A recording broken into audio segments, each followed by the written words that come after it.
Australia has rolled out a new emergency warning system for bushfires as it heads into summer. Now, the system makes use of alert warnings from states and territories. At the same time, authorities are on alert as summer begins. Memories of last summer's unprecedented fires are still fresh, and the economic fallout continues. Danielle Robertson reports. Wind, water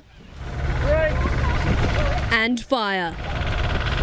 The soundtrack to a bushfire emergency. In the week before Christmas in 2019, multiple uncontrollable fires had been raging for 2 months. Across the country, 9 people had already died, and by the end of summer, the death toll rose to 33. Fanned by winds exceeding 100 kilometres per hour, a ring of fire had converged onto this small town of Balmoral, about 8 kilometres from Sydney. Unfortunately, this is where both of those guys died. Brendan O'Connor is one of the most experienced firefighters in his crew, with more than 2 decades on the front lines. But even that couldn't prepare him for what he encountered last summer.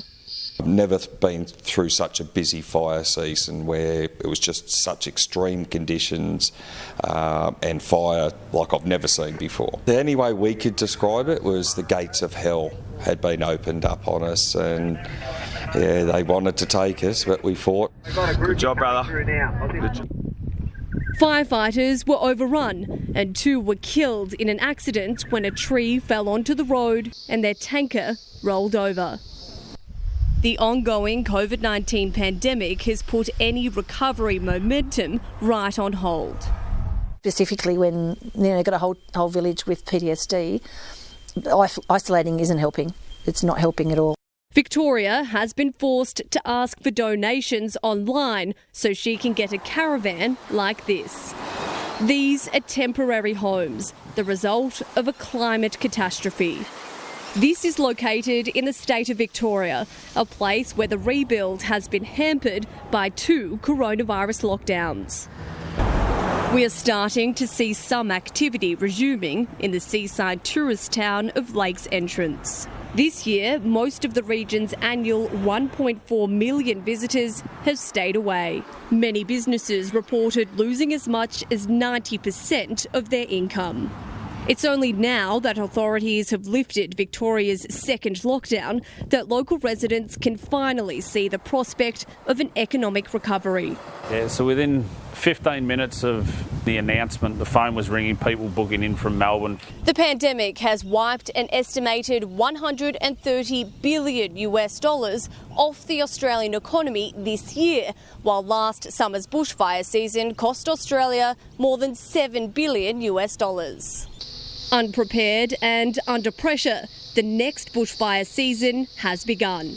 Every year, uncontrollable fires are starting months earlier and lasting longer. Scientists say a direct result of global warming.